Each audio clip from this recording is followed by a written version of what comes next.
دنیا اس وقت طاقتور ترین امریکہ کے سائے سے نکلنا شروع ہو گئی ہے یا اس نے غور کرنا شروع کر دیا ہے۔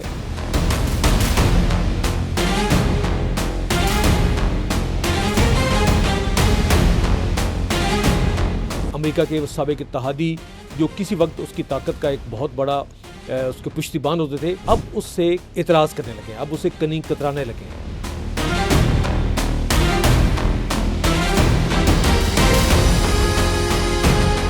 ایران کے ساتھ جنگ نے امریکہ کی ساکھ کو کتنا متاثر کیا ہے، اب اس کا اندازہ ہونے لگا ہے، کیونکہ اب امریکہ کے پرانے اتحادی بھی اپنے فیصلوں میں امریکہ کو شریک کرنا چھوڑتے چلے جا رہے ہیں۔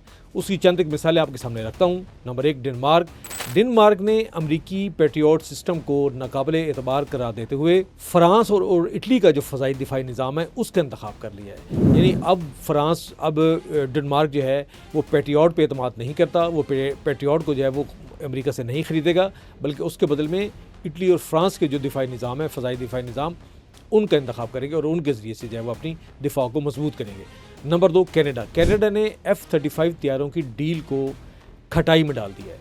صرف یہی نہیں بلکہ اب کینیڈا نے امریکہ کی مخالفت کے باوجود چینی الیکٹرک کار BYD کی گاڑیاں امپورٹ کرنے کا اعلان کر دیا ہے۔ نمبر 4، یورپ دوبارہ اپنی دفاعی صنعت، ریسرچ اور ویپن پروڈکشن کھڑی کر رہا ہے، یعنی وہ اپنی دفاعی صنعت کو امریکہ سے الگ کرنا چاہتا ہے۔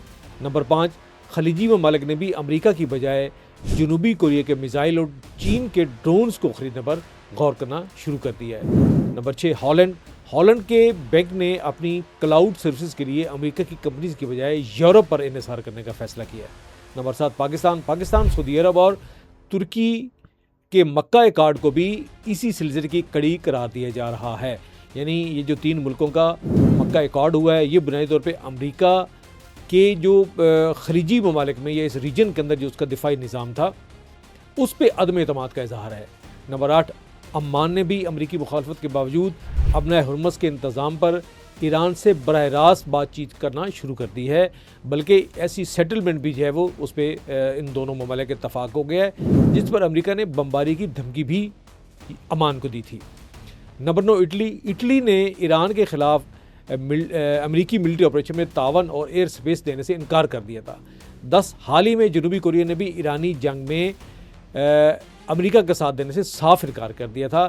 ابھی جنوبی کوریا اور امریکہ کے درمیان مشقیں ہو رہی ہیں اور ان مشقوں کو بھی اسی انکار کے تناظر میں امریکہ نے انتہائی معمولی اور ایک بے ربط سی جنگی مشقوں کا نام دیا ہے، جس سے ان دونوں ممالک کے تعلقات میں مزید کشیدگی جو ہے اس کے بڑھنے کے امکانات پیدا ہو گئے ہیں۔